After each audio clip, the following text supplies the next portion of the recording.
지난주에는 다니엘서 2장을 통해서 느부갓네살 왕이 꿈을 꾸게 되죠. 그런데 꿈의 내용이 굉장히 이상하고 또 내용을 알 수 없어서 굉장히 번민하였습니다.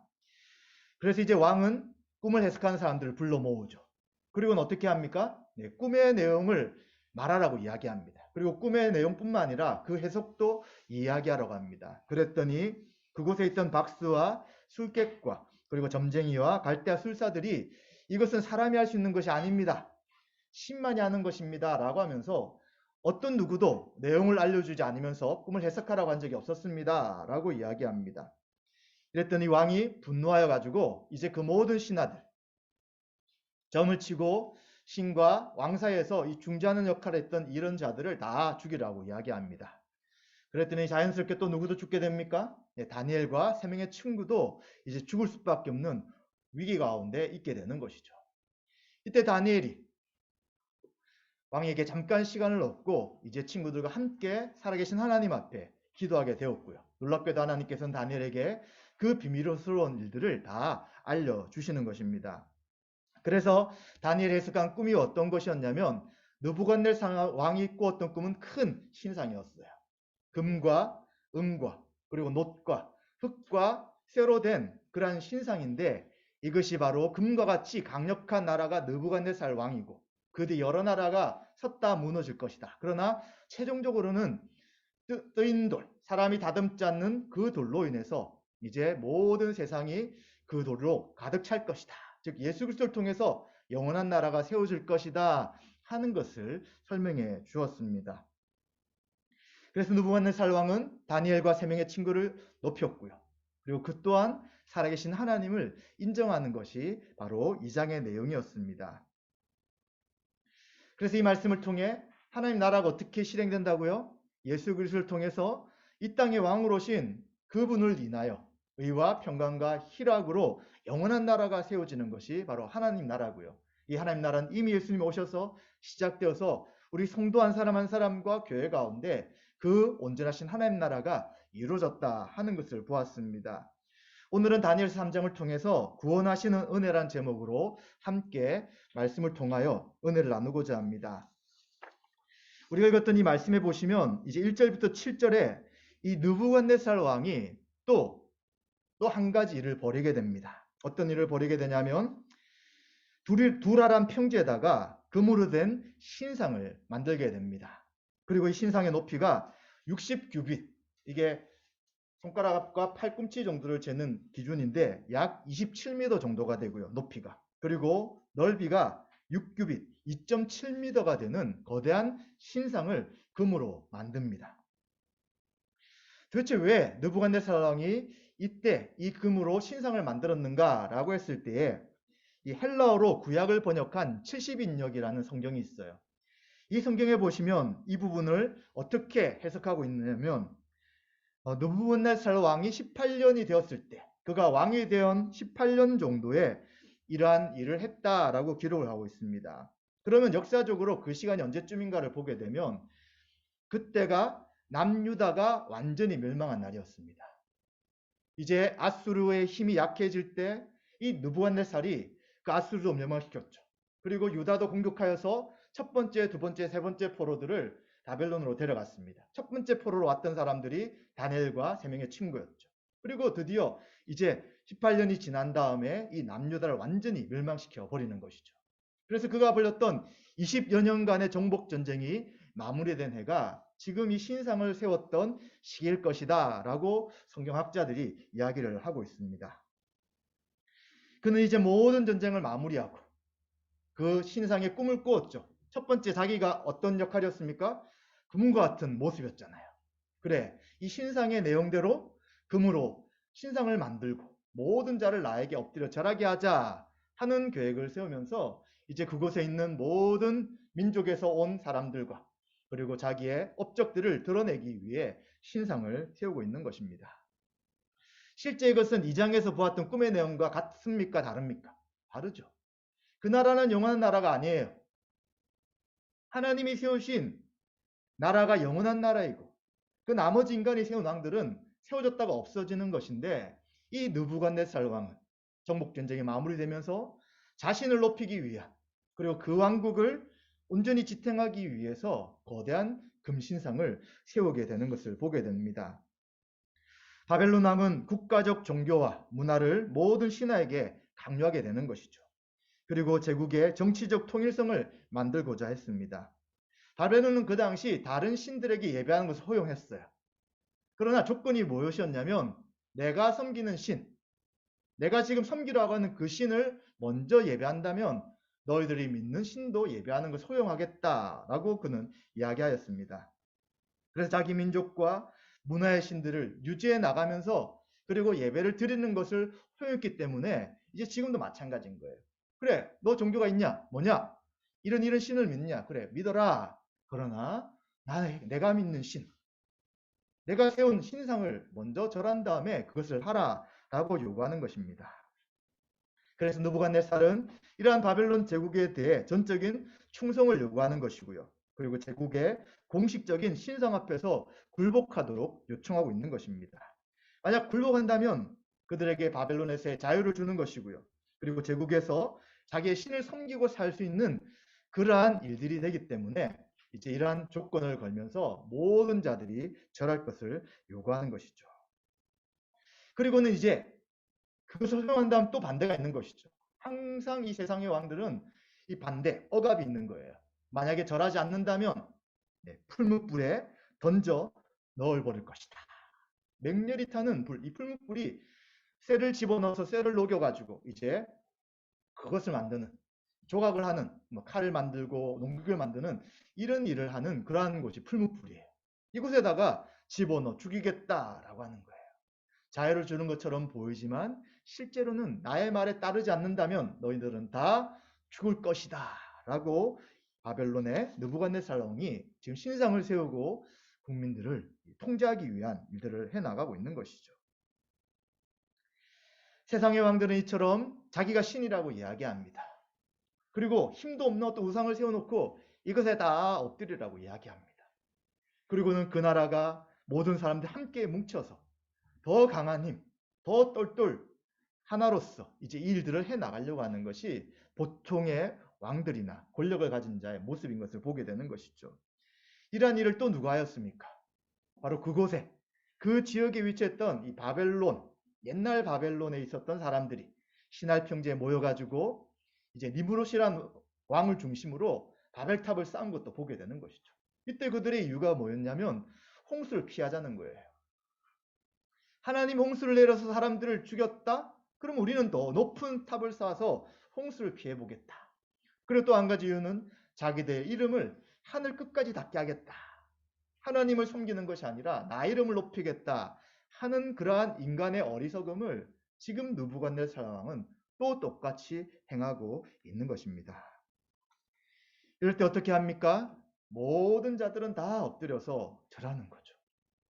모든 악기를 불렀을 때 사람들이 일제히 그 금신상 앞에 엎드려서 바벨론에 충성을 다하겠다라고 다짐을 하는 것입니다. 그런데 8절부터 그 다음 절에 보시면 18절까지 보시면 이제 이러한 일에 거역한 사람이 나타납니다. 누구입니까? 유다에서 온 세 사람, 사드락과 메삭과 아벳누고라는 이스라엘 사람이었지만 바벨론의 이름으로 변경되었던 이 세 명이 절하지 않은 것이었습니다. 8절에 보시면 갈대아 사람들이 바로 이 유다 사람들을 고발해 버리고 말았습니다. 이들이 왕의 신상에 절하지 않았습니다. 그랬더니 왕이 그 이야기를 듣고 이제 그들을 끌고 오게 되는 것이죠. 그리고 이제 다시 악기 소리가 들릴 때에 이 신상에 절한다면 너희를 살려줄 것이다. 그러나 만약 절하지 않는다면 풀무불에 집어넣어 버릴 것이다 라고 협박을 하는 것입니다. 그러면서 또 그가 뭘 덧붙이냐면 너희를 내 손에서 건져낼 신이 누구에게 있느냐.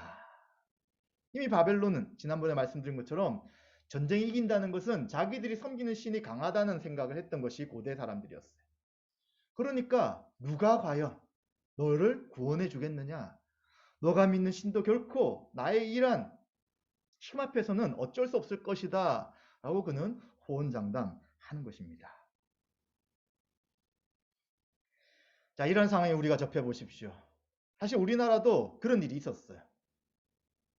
일본이 우리를 점령했을 때 그들은 태양신을 섬기고 있었고요. 수많은 잡신들을 이제 섬기고 있는 자들이었습니다. 그래서 한 400만 이상의 신이 있다고 하잖아요. 그러나 그들이 이야기했던 태양신의 아들이 천왕이라고 이야기하면서 이제 그를 경배하라 라고 합니다. 그래서 예배 드릴 때 먼저 절하라고 이야기하는 거예요. 그리고 세례를 다시 받으라고 이야기합니다. 누구 이름으로요? 천왕의 이름으로. 근데 놀랍게도 대부분의 한국에 있는 목회자와 성도들이 그 힘에 굴복되어서 서울에 있는 송도 앞바다, 인천 쪽이죠. 그리고 또 부산에 곳곳에서 이 천왕의 이름으로 세례를 받았고요. 교회는 먼저 일본 쪽을 향해서 목도한 다음에 하나님 앞에 예배드리는 말도 안 되는 일들을 했던 것이죠. 반대한 사람 어떻게 됩니까? 다 감옥 갇혀가는 거예요. 일본의 순사가 찾아와서 감옥에 집어넣고 그리고 고문하고 그뿐만 아니라 가족들을 다 잡아 죽이기 때문에 한국에서 예배드리고 살기 위해서는 어떻게 해야 되냐면 산으로 도망가야 되는 거예요. 또 만주로 도망가야 되는 거예요. 이 땅에서는 온전한 예배를 드릴 수 없고요. 남아있는 사람들은 다 그것에 굴복해서 그래 하나님을 섬기기 위해서는 어쩔 수 절해야지 라고 했던 시절이 우리에게도 몇십 년 전에 있었던 것입니다. 그런데 이제 이 세 친구는 이러한 왕 앞에 끌려와서 최종적인 협박을 할 때 어떻게 해야 될까요? 그런데 놀랍게도 이 세 친구는 뭐라고 하냐면 하나님이 계시다면 풀무불과 왕의 손에서 건져내실 것이다 라고 17절에 이야기하는 거예요. 하나님이 살아계시면 왕뿐만 아니라 이 풀무불 속에서도 우리를 지키실 것이다. 그 이야기할 때 얼마나 떨렸겠습니까? 만약 살려주시지 않는다면 또 그냥 우리가 풀무불에 불태워짐을 통하여 하나님이 살아계시지 않는 것처럼 나타나면 어떨 것인가 이런 두려움 분명히 있었을 것입니다. 그렇게 이야기하면서 그들은 18절에 더 놀라운 고백을 합니다. 만약 그렇게 하지 아니하실지라도 왕의 신들을 섬기지도 않고 왕이 세운 금 신상에게 절하지 않을 것이다. 만약 하나님이 우리를 돕지 않고 그 풀무불에서 건져내지 않으신다도 우리들은 그냥 당신의 말에 굴복하지 않겠습니다. 라고 이야기하는 것입니다. 그곳에 있는 어떤 누구도 하지 않았던 왕의 명령에 거역이었고요. 그들은 이스라엘 백성으로서 요 하나님을 섬기는 자로서 하나님의 어떤 신도 섬기지 않겠다는 그 말씀에 순종함으로써 그 당시 가장 강력한 절대 권력이었던 느부갓네살 왕 앞에서 반역을 하게 되는 것을 보게 되는 것입니다. 도대체 어떻게 이러한 결단이 가능하였을까요? 사실 세 사람의 의견이 달랐다면 옥신각신했을 거예요. 그러나 얘들은 다른 생각이 없었습니다. 다 동일하게 이러한 마음으로 죽으면 죽겠다 하고 그 자리에 나와 있는 것입니다. 아마도 이들이 유다가 바벨론의 포로가 되어서 이제 1차로 돌아왔을 때는 바벨론에 왔을 때는 혼란스러웠을 거예요. 많은 유대인들이 어떤 생각했냐면 하나님이 우리를 버리셨는가? 이제 하나님은 우리를 백성으로 여기지 않으시는가? 정말 하나님이 살아계신가 존재하시는가? 이런 의문들을 가지고 있었습니다. 그들도 아마 포로로 잡혀올 때는 그 먼 길을 포로로 잡혀가면서 이러한 수많은 고민 가운데 있었을 거예요. 왜냐하면 하나님이 함께 하신다고 이야기했잖아요. 하나님이 함께 하시는 그 증거가 성전 가운데 있었고요.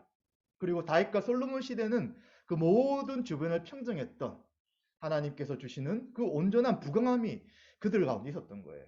그런데 이제는 북쪽이 멸망당하고 남쪽도 멸망당한 상황 가운데 도대체 왜 이런 일이 일어났는가에 대해 그들은 고민했을 것입니다. 그러나 그러한 고민은 잠깐이었어요. 1장에서 우리가 보았듯이 이제 그들은 뜻을 정하고 왕의 진미와 포도주를 먹지 않겠다고 했잖아요. 일주일의 시간을 달라고 했을 때 어땠습니까? 그의 얼굴과 그의 살의 윤택은 훨씬 고기를 먹는 자들과 달랐습니다. 그리고 그렇게 3년 훈련받았을 때 더 명철함과 지혜가 그곳에 있는 모든 사람들을 뛰어넘었고요. 그리고 하나님께서 그들과 함께 하신 것들을 그들은 이 바벨론 땅에서 직접 경험했던 자들인 것이죠. 그리고 2장에서도 어떻습니까? 바벨론이 모든 지역을 다 관할하고 정복했지만 영원한 나라가 어떤 것이라고요? 하나님이 세우신 나라가 영원한 것이고 그 나라는 멸망하지 않고 온 세상에 평안할 것이에 대해서 다니엘에 해석하는 그 하나님의 비밀을 그들은 알고 있는 것이죠. 이렇기 때문에 그들은 더 확신한 것입니다. 우리를 하나님 혹시 건져주지 않으실지라도 우리가 그동안 섬겼던 아브라함과 이삭과 야곱의 하나님을 우리는 배신할 수 없다.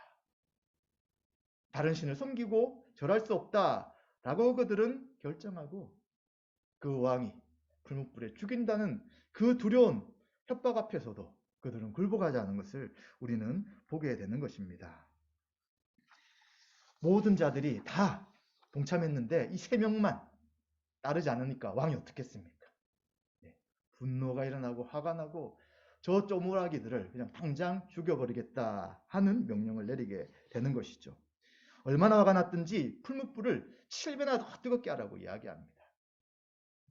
그냥 불이 있어도 뜨겁잖아요. 그곳에서 쇠 같은 것들이 다 녹는 곳이기에 너무나 뜨거운데 이제는 7배나 더 강력하게 불길을 태워가지고 이제 그곳에 집어넣도록 명령하는 것입니다. 그런데 얼마나 급했든지 이제 그냥 옷도 그대로 입고 그냥 집어넣어 버리라고 이야기합니다. 그래서 그들을 집어넣으려고 옆에서 붙잡고 있던 사람들이 이 불에 뜨거워서 불타 죽어버리는 일도 생기게 되는 것이죠. 그리고 이들은 결박된 채 7배나 강력한 맹렬히 타는 불 가운데 던져지게 되었습니다. 이제 이러면 야 끝났구나 하는 생각을 하게 되는 것이죠. 하나님을 섬기는 자들에 대해서 이 성도에 대해서 이 사단은 우리를 계속해서 유혹하고 넘어뜨리려고 합니다. 세상도 마찬가지죠. 자꾸자꾸 세상은 교회에 대해서 성도에 대해서 대적하는 경우가 참 많습니다.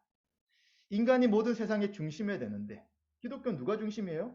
하나님이 중심이라고 이야기하잖아요. 하나님 세상을 만드셨다고 이야기하잖아요.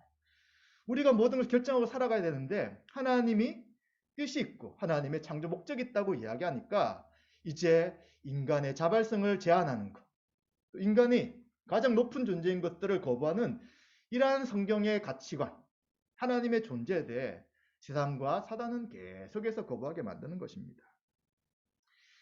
그러한 세상과 사단의 전략들이 성공한 것처럼 보여요. 그렇죠?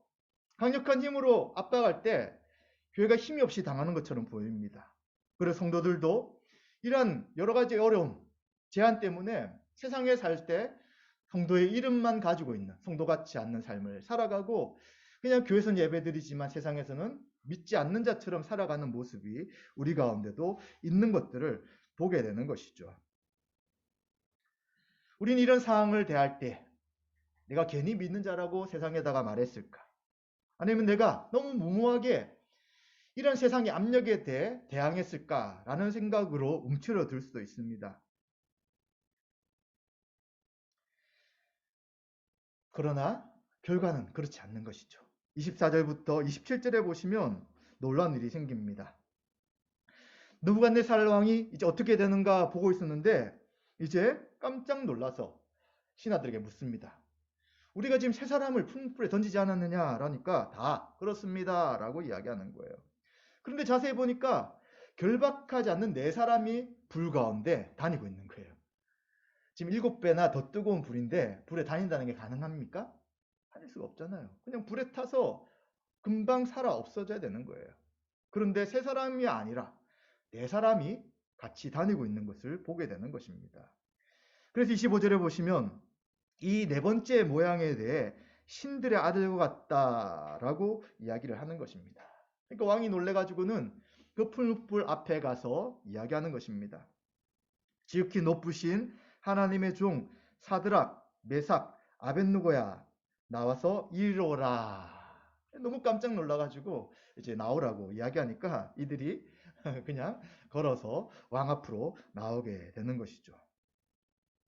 근데 더 놀라운 것은 이제 그곳에 있던 자들이 다 이들의 모습을 보니까 어떻습니까? 네, 불이 능히 그들의 몸을 해하지 못했다고 이야기합니다.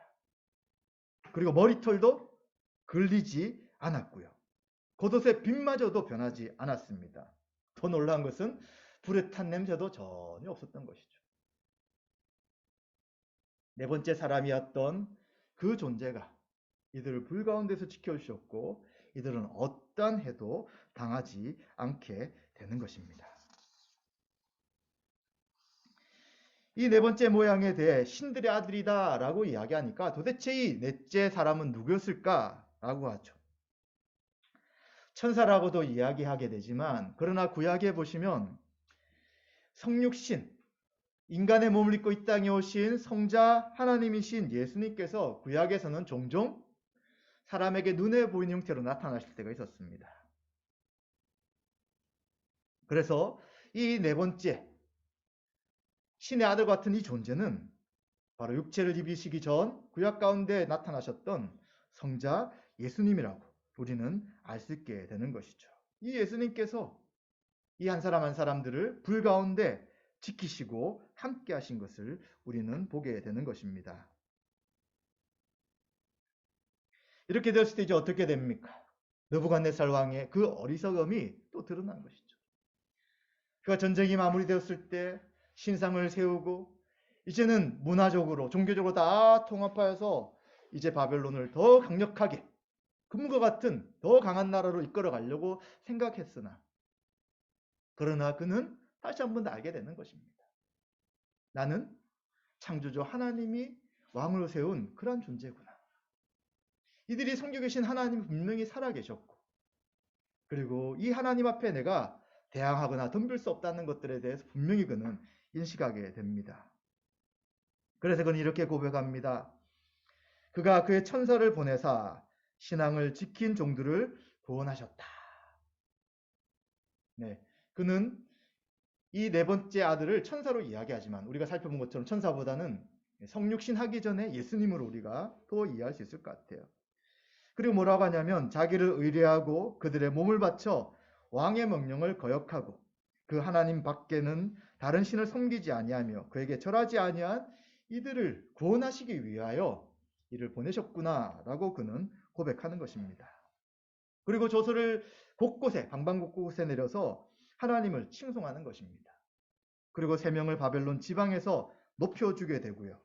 만약 사드락과 메삭과 아벳노고가 섬기는 하나님의 이름을 해방하거나 경솔하게 말하면 그 몸을 쪼개버리고 그 집을 거름토로 삼을 것이다 라고 하면서 이제는 왕이 그들이 믿는 하나님에 대해 지켜주고 인정할 것에 대해 공식적으로 선언하게 되는 것이죠.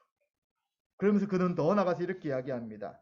이같이 사람을 구원할 다른 신이 없기 때문이다. 그렇죠. 자기 신이 가장 세다고 생각했지만 그러지 않는 거예요. 그 풀무불 가운데서도 세 명을 지키신 그 여호와 하나님이 가장 강한 신인 것을 그는 다시 한 번 더 인정하게 되는 것이죠. 그리고 더 나아가 사드락과 메삭과 아벳느고를 바벨론 지방에서 더욱 높였다라고 이야기하면서 이 다니엘서 3장은 해피엔딩으로 마무리가 되는 것입니다. 1장도 그랬잖아요. 1장에서도 이 세상 가운데 있는 다니엘과 세 명의 친구에게 도전이 있었을 때 그들은 뜻을 정하고 그들을 더럽히지 않겠다고 결정했을 때 하나님의 은혜를 베풀어 주셨습니다. 2장에서도 모든 꿈을 해석할 수 없는 자들이 이제는 그 왕 앞에 죽음을 당할 수밖에 없었지만 비밀한 것을 드러내시는 하나님께서 다니엘에게 비밀 알려주심을 통하여 이제는 온 세상이 어떻게 될 것인지에 대해서 하나님이 왕이시며 통치할 것에 대해서 분명하게 가르쳐 주시며 이들을 세우신 것을 보게 됩니다. 여기도 마찬가지죠. 여전히 하나님이 누구신가에 대해 경험을 했음에도 불구하고 자기를 높이려고 하고 자기에게 절하지 않는 이 세 명을 죽이려고 했을 때 도리어 하나님은 그들을 지키시고 인도하신 것을 보게 됩니다. 자, 이렇게 보니까 우리는 어떻습니까? 야, 참 놀랍다. 이 구약에 있는 다니엘과 세 명의 친구는 이런 수많은 일들 속에서도 하나님 살아계심을 보는데 나는 인생 가운데 이런 일이 있었나? 손꼽아 보는 거예요. 별로 생각이 안 나는 거예요. 정말 나는 믿음을 지키려고 했지만 하나님이 내버려 두신 것 같고 정말 어려운 상황에 하나님 도와달라고 했지만 하나님은 돕지 않았던 그런 경험들이 있는 것 같고 기도했지만 기도 가운데 100% 응답이 아니라 10가지 중에 하나 또 몇 가지만 응답됨을 통하여 정말 하나님이 계신가 안 계신가에 대해서 잘 알 수 없었던 그런 희미한 상황밖에 기억이 안 날 수가 있다는 것입니다. 그럼 왜 우리에게는 이런 극적인 사건들이 많이 일어나지 않습니까? 왜냐하면 이것은 하나님께서 이스라엘 백성들을 포로로 잡혀가게 하셨어요. 우상을 섬기고 하나님을 따르지 않던 이스라엘 백성을 징계하시기 위하여 북쪽도 포로로 잡혀가고 남쪽도 포로로 잡혀가게 하신 것이 하나님 뜻 가운데 있었어요. 근데 하나님의 뜻은 이제 나중에 다니엘서에 나타나지만 70년 뒤에 돌아오는 것이었어요. 바로 페르시아의 고레스 왕을 통하여 다시 남유다로 돌아가게 하는 것이 하나님의 뜻이었던 것이죠. 멸망시키고자 하신 것이 아니라 하나님을 바로 섬기고 하나님이 살아계시고 하나님 말씀대로 살도록 하기 위한 하나님의 계획 가운데 있었던 것입니다. 이 계획이 지금 바벨론에서 실행이 되는 거잖아요. 실행되려면 하나님 어떻게 하셔야 합니까?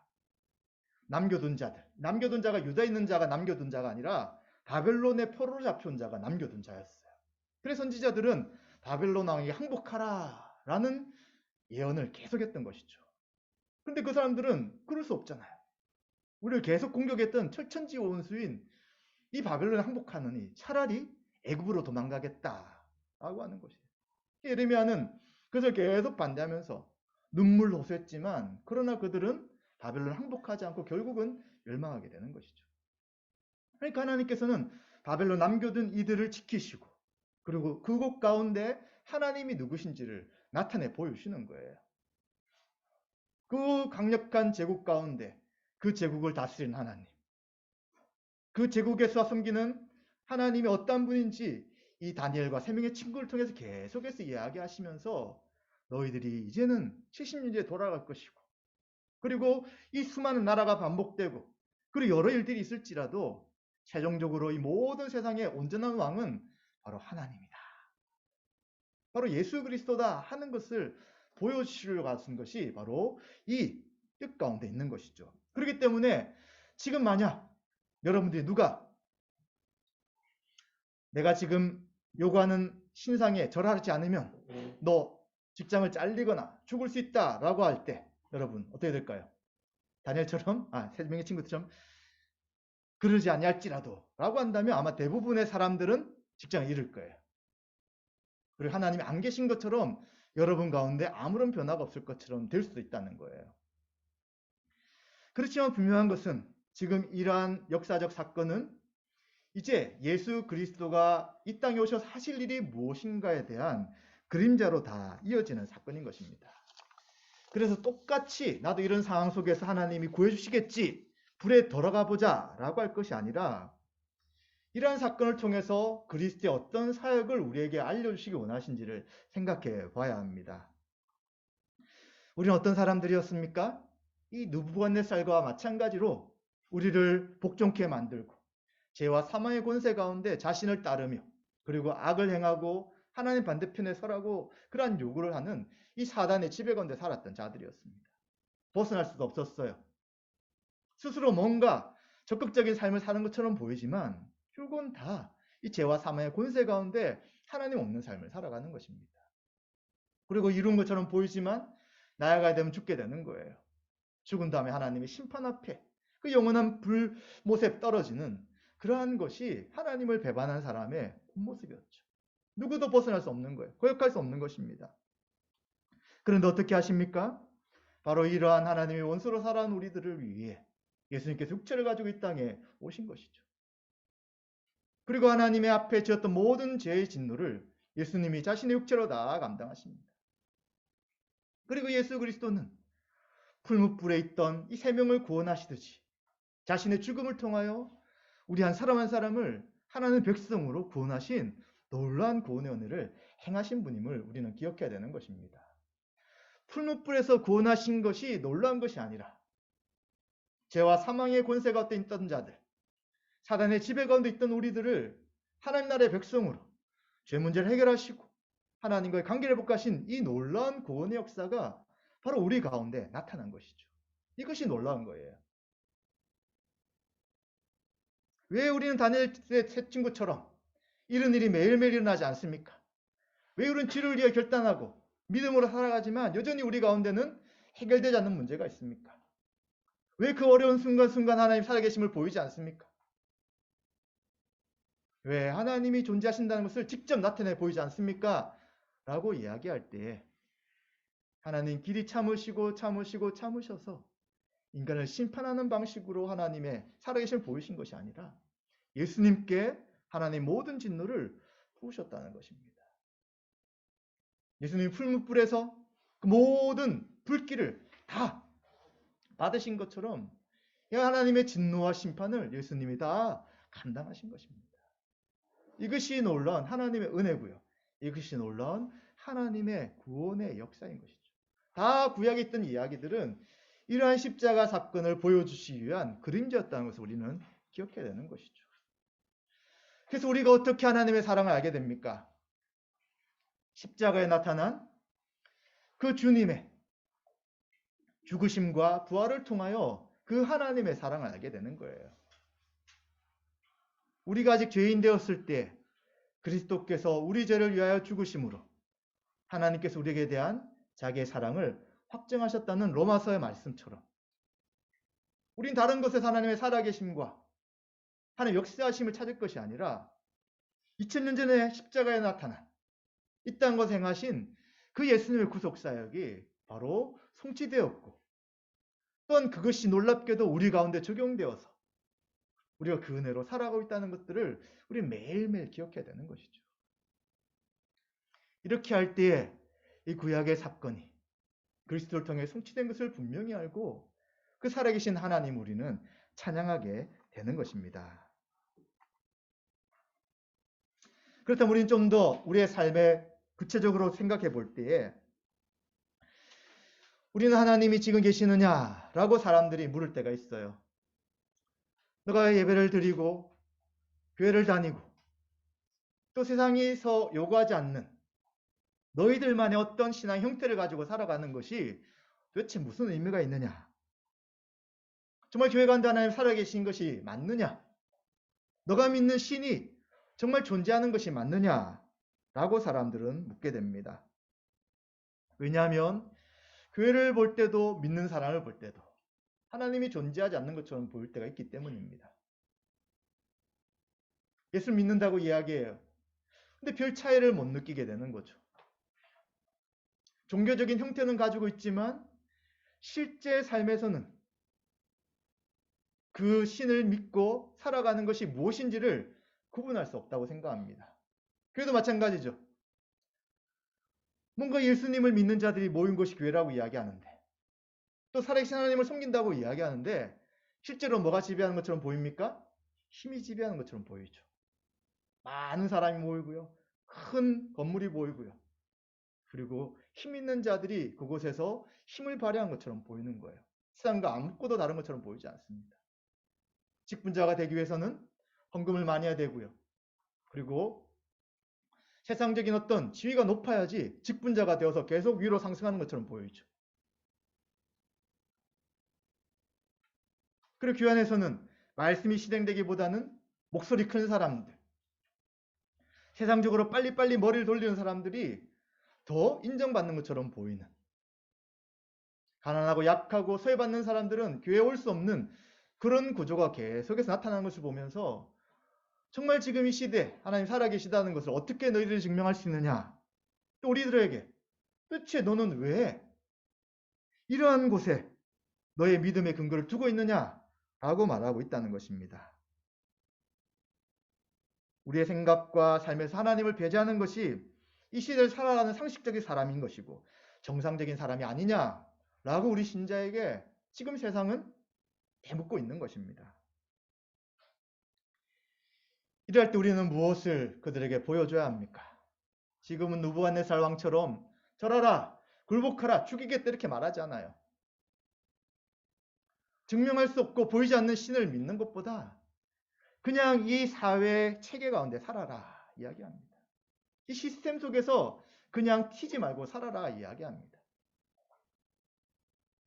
그냥 합리적 생각을 하고 살고 이치대로 살아가고 그리고 과학적 증거에 따라서 살아가지 눈에 보이지 않는 하나님을 믿는다고 이야기하면서 그리고 하나님의 살아계셔서 역사하신다는 이 교회적 삶이란 것은 굉장히 헛된 것이 아니냐라고 이야기하는 이들에게 우리는 무엇을 드러낼 수 있습니까?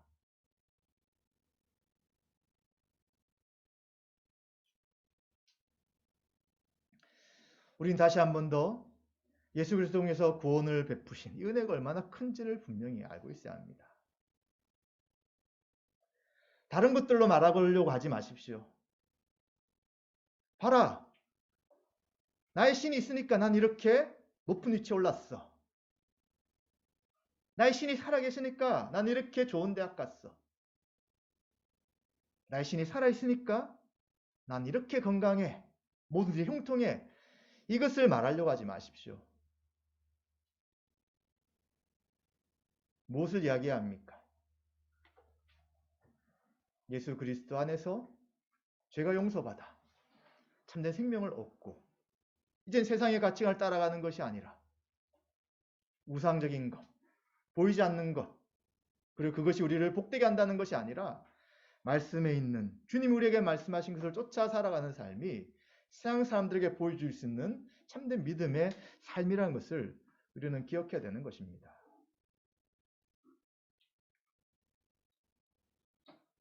수많은 사람들에게 물어보십시오. 정말 당신은 다른 사람을 위하여 시간과 물질을 낼 수 있느냐? 당신에게 아무런 이익이 없을지라도 그런 삶을 살 수 있느냐? 대부분 못 산다고 이야기하죠. 근데 신자는 왜 그런 삶을 살 수 있습니까? 하나님의 사랑이 그리스도를 통해서 우리에게 드러났기 때문에 이제는 그 사랑을 아는 자는 살아갈 수 있는 거예요. 이것이 초월적인 삶인 것입니다. 이 땅의 세상에 사는 똑같은 삶을 사는 것이 아니라 이 땅에서 누구도 살 수 없는 그 삶, 사랑의 삶, 교회로 살아가는 삶을 보여줄 때에 이제 이들은 우리의 믿음과 신앙에 대해 인정하고 그렇구나라고 생각할 수 있는 것입니다. 노력하면 얻을 수 있는 것, 부모를 잘 만나면 얻을 수 있는 것, 또 자기 힘으로 뭐든 애쓰면 굉장히 약삭빠르게 애쓰면 얻을 수 있는 이런 것을 우리가 신앙으로 있는 얻은 결과라고 보여주지 마시고 세상에 없는 유일한 가치를 보여줘야 되는 것입니다. 믿음과 소망과 사랑. 그 중에 제일은 사랑이다라고 하는 것처럼 그 하나님의 사랑이 우리 가운데 임하여서 우리의 속사람이 어떻게 변화되었는지, 우리가 어떤 가치로 살아가는지, 교회로 살아가는 것이 도대체 무엇인지, 그리고 내 마음 가운데 있는 현재 의와 평강과 희락이 무엇인지를 우리가 말해줄 수 있어야 되는 것이죠. 이러한 것을 사람이 돈으로 주고 살 수 있는 게 아니에요. 노력한다고 얻어지는 것이 아닙니다. 하나님의 선물로 우리에게 주어질 때 얻어지는 것이기에 이런 것들이 우리 가운데 있다면 우린 주눅들 필요가 없는 것입니다. 왜 세상 사람들과 나는 좀 다르지? 왜 뭔가 부족하지? 왜 좀 뭐가 없지? 이것이 문제가 아니라 주님 안에 있는 참된 의와 평강의 희락이 우리 가운데 없다면 우리 신앙으로서 바르게 존재하지 않기 때문에 그것이 우리 가운데 있는지를 우리 늘 생각해 봐야 되는 것이죠. 나머지 것은 있을 수도 있어요. 없을 수도 있어요. 이것이 우리를 평가하는 가치가 절대 아닙니다. 세상이 우리를 평가하려고 할 때 그 잣대를 대지만 우린 그것으로 자, 이게 있으니까 우리도 하나님 살아계신다라고 말할 게 아닌 거예요. 그들이 가질 수 없는 것, 오직 하나님께서 은혜로만 주실 이러한 예수 그리스도 안에 있는 것을 우리가 분명히 있다는 것을 밝히고 드러낼 때 이제 우리는 세상에게 엎드리라고 이야기하는 존재. 당신이 믿는 신이 아니라 이것이 신이 아니냐라고 하면서 굴복하라고 이야기하는 그러한 세상의 수많은 파고 속에서도 우리의 믿음과 신앙이 무엇인지를 분명히 드러내고 하나님의 살아계심을 우리는 증거할 수 있게 되는 것입니다. 사랑하는 성도 여러분, 우리는 한 해 동안 코로나와 또 여러 가지 일들 속에서 계속해서 우리에게 도전이 있었습니다. 정말 당신들이 믿는 하나님 살아계시다면 이 세상에 코로나 같은 것이 있을 수 있느냐? 그리고 정말 당신들이 이 코로나를 퍼지게 해가지고 우리들이 이렇게 고통스럽지 않느냐? 제발 한국에서 없어지면 좋겠다. 그리고 예수 그리스도를 믿는다고 이야기하는 사람은 내 옆에 없는 게 좋지 않느냐라고 하면서 우리를 굉장히 거부하고 싫어했던 그런 상황 속에 우리는 지내왔습니다. 그리고 또 개별적으로 얼마나 많은 어려움과 고난들이 있었습니까? 신앙의 투쟁도 있었고요. 삶의 고통 속에서 하나님께 부르짖으며 하나씩 하나씩 일들을 진행해 왔을 것입니다. 어떻게 우리가 지금까지 오게 되었습니까? 예수 그리스도를 통해서 우리에게 은혜를 주시고 참된 생명을 주셨기에 우리는 이 모든 것들을 극복할 수 있었고요. 이 상황 속에서도 다른 사람들은 자기 힘으로 살아갔지만 하나님 우리와 함께 하시고 우리에게 은혜를 베푸신 것을 고백하며 지금 이 자리에 예배드리고 하나님 앞에 영광 돌리고 있는 것입니다.